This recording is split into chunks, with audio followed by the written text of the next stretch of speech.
Welcome to Parenting Decoded, a podcast for practical approaches to parenting. I'm Mary Eschen. Money, money, money. What a challenge for us all. It is so important to pass along to our kids a firm foundation for money in their lives. However, in our love and protectiveness, we tend to overprotect this essential skill-building opportunity while they are young. There are things to do at different ages and stages to help introduce money concepts to your kids so that by the time they graduate from high school, they know about budgeting, credit cards, and debt. In this podcast, I'll concentrate on what to do with younger kids from toddler years up through elementary school using a simple spend, save, share method. In the next podcast, I'll go into more advanced topics that will cover middle and high school years, including budgeting and handling credit cards. I talked a little about allowances in the previous podcast on chores, and I want to make sure that we're all on the same page. We don't give allowance for regular chores. This allowance money we're talking about is money that we give our kids for them to learn how to use money. Please listen to the chores podcast if you want to understand more about why chores are separate from allowance, since I already covered that topic there. Let's dive in. For those who have little ones, how many of us, when relatives give our kids holiday or birthday money, stash it away in a bank account that our children can't get to? Probably most of us. Why? Because we don't want them to blow it, right? That money would be wasted on stuff that wasn't important, and we just can't let that happen. Most of you know about helicopter parents, and this money situation is a perfect storm for us recovering helicopters. We mean well, but it hurts our kids in the long run. How will they ever learn that if they waste their money, there won't be any left over for future wants and needs? When our kids are young is the time to allow as many affordable mistakes as possible. Money is certainly a prime target for small mistakes now to avoid big mistakes later. I love this topic since it pays off big time in the long run. When to start an allowance. I want you to start allowance at about ages 3 to 5 and use this method until about 10 or 11. I'm going to go over the method of giving them money, how much to give them, and then how to set up learning opportunities for them to learn how to use it. First, the method. There's something called the 3 jars method. It's a classic. You set up 3 clear jars so that your child can visibly see the money in them. One is for spending, one for saving, and one for sharing. Let your child see the money build up. Dave Ramsey, the financial guru, said a Cambridge study found that kids' money habits are formed by about age 7. Wow, that's early. So let's get them up and running as soon as possible. With kids who are 3 to 5, you'll be getting them used to seeing money and using money in very simple ways, but those jars will grow to have meaning by about 6 or 7. Do start, even if you have really young kids. Next, the amount. How much do you give as allowance and when? As much as you think is appropriate and can afford.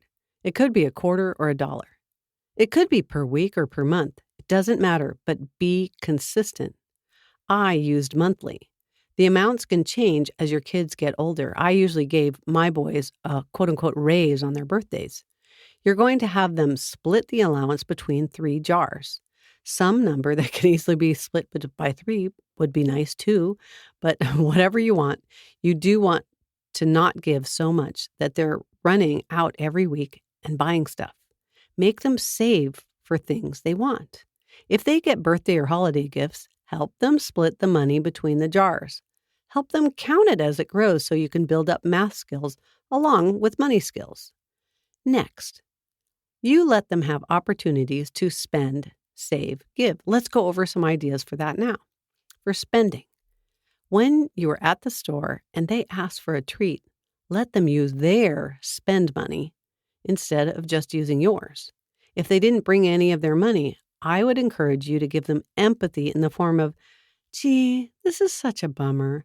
You didn't bring your money and you'd really like to buy that toy. Darn. Maybe next time we come back, you'll have money to buy that. Mommy buys things on our shopping list, not extra items. I'm so sorry. Even if it brings on a tantrum, just stick with it. If it brings on whining, try, and what did I say? Your child is learning that money doesn't grow on trees, that you have to have some, and you have to have it with you if you want stuff.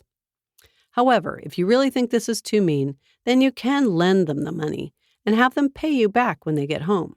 I would charge them some sort of interest in the form of extra money, like a real loan would have, or maybe an extra chore around the house, since it's an energy drain that you had to use your money since your child forgot theirs. However, your kids learn to carry their money when they go to a store with you pretty darn fast if you give them the empathy routine.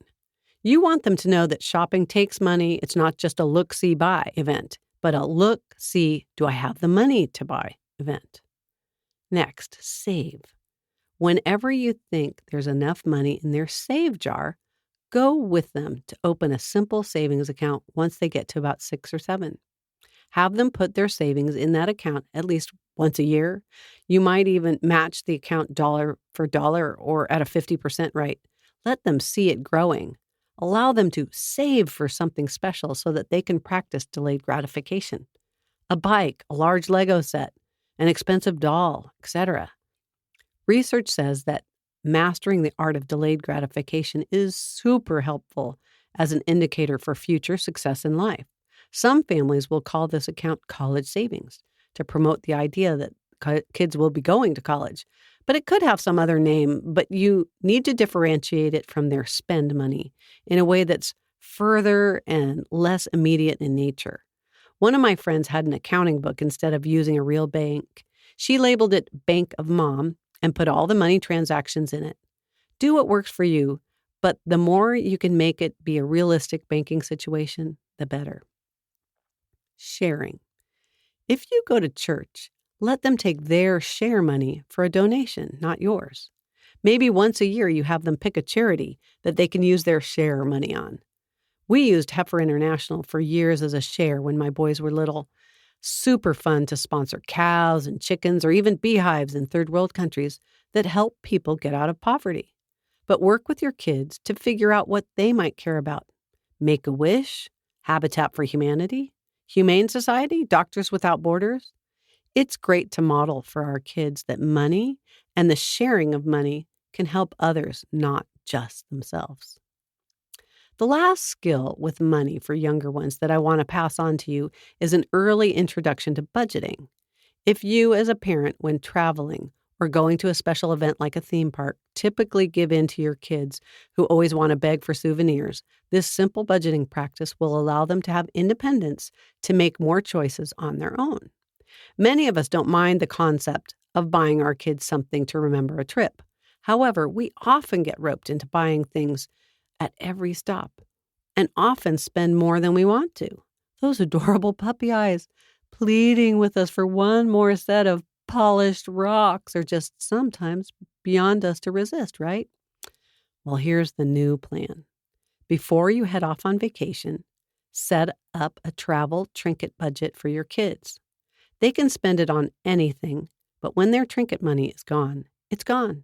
So sad. Sure, your kids will pick some throwaway items that you think are stupid and a waste, that you know that they'll lose interest in a day, but what a great time for them to learn this lesson. By keeping our judgments of what they buy to ourselves, this new budget process will help regulate their future purchases so that you won't have to. Your job is to set up that budget ahead of time and stick to it.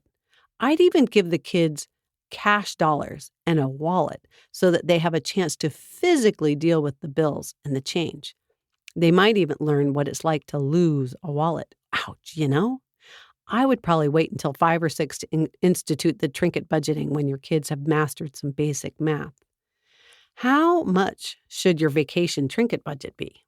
It'll depend on what your family could afford, but the overall idea is not enough. For my boys, when they were in elementary school, I gave them each $20 for a 3-week vacation. This was way less than I would have spent in previous summers before I figured out this trinket budget, but it totally worked. When they wanted something, I could just ask them if they had money left. It was so freeing. They were also welcome to bring some of their spend money out of their spend jar if they'd like to have more. It was totally up to them to bring that extra money. It certainly wasn't on my packing list for vacation.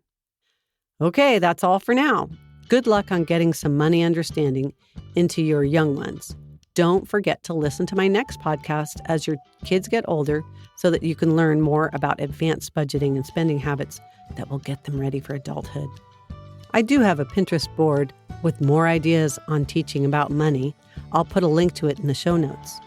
If you found this information useful, please forward the podcast link on to your friends and family. Take care and be safe. Have a blessed rest of your day.